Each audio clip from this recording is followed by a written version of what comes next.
Hello again.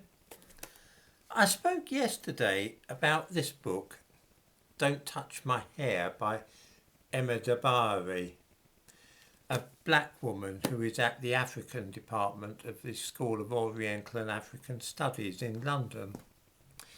Like every black author I have ever encountered, she writes only about racism and the experience of being black.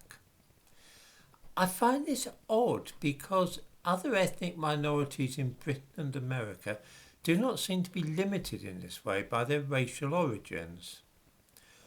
One of my interests is particle physics, and here are a couple of my books on the subject.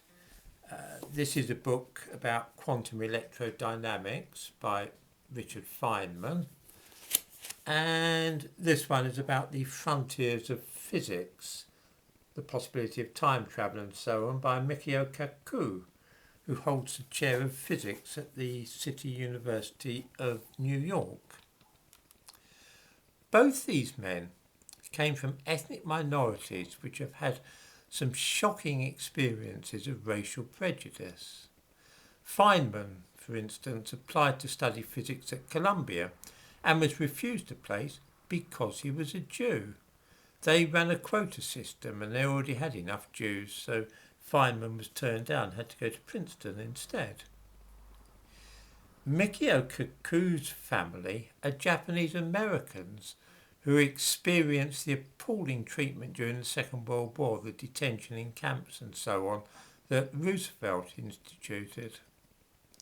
In other words, these are two physicists writing books, both of whom come from groups which have suffered grievously from racial prejudice. Their books, though, make no reference to being Jewish or being of Japanese ancestry. They're about physics.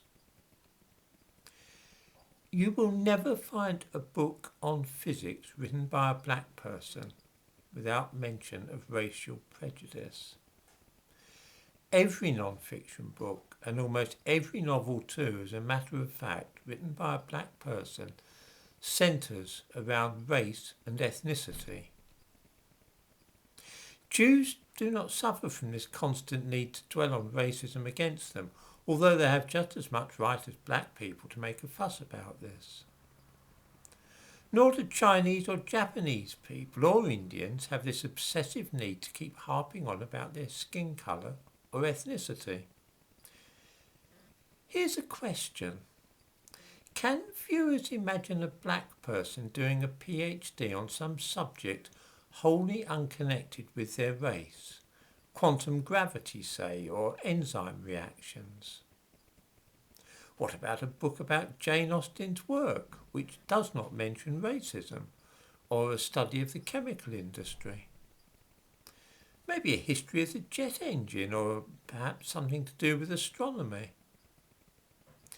This all sounds far-fetched, not because black people are incapable intellectually of producing works of this kind, but simply because it would not occur to them to do so. They are too busy thinking about the injustices which have been inflicted upon their ancestors. It is as though people of African ancestry are trapped in the past and unable simply to escape from their history and get on with life in the modern world. When Emma Dabari, the Yoruba woman who grew up in Ireland and wrote this book, was deciding what academic subject to specialise in after school, she could have chosen from the whole range of human thought. She is, after all, by all indications, an intelligent woman who could achieve well in the academic world. She chose, inevitably, African studies.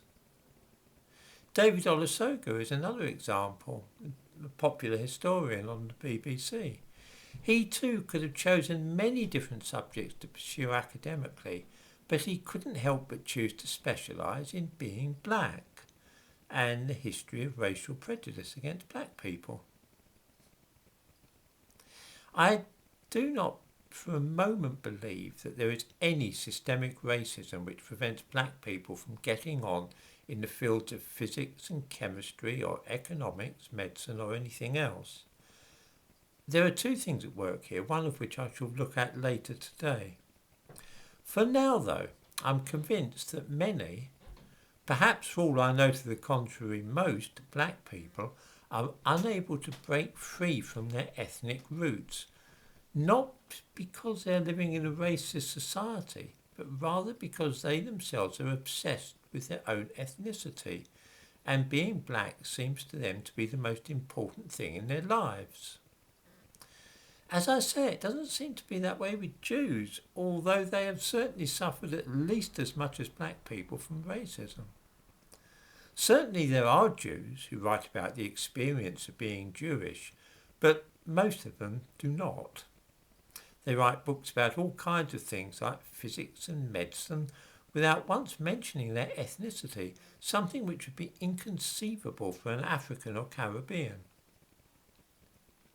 I think in short that one large part of what is holding black people back and preventing them from becoming physicists and professors of medicine is not white racism, but rather something within themselves which will not let them forget for a moment that they are first and foremost black, and this is the most significant thing in their lives. Anything else, like being an academic and so on, must be of secondary importance to that one crucial aspect of their characters.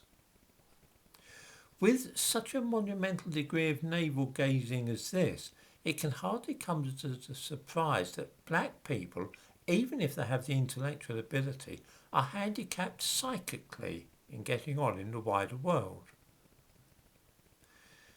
This is something they will have to deal with. It's an internal problem, not something imposed upon them from outside. They're caught in a trap which is largely of their own making, and they alone can free themselves. There is, of course, another thing which holds them back, and that will be the subject of my next video later today.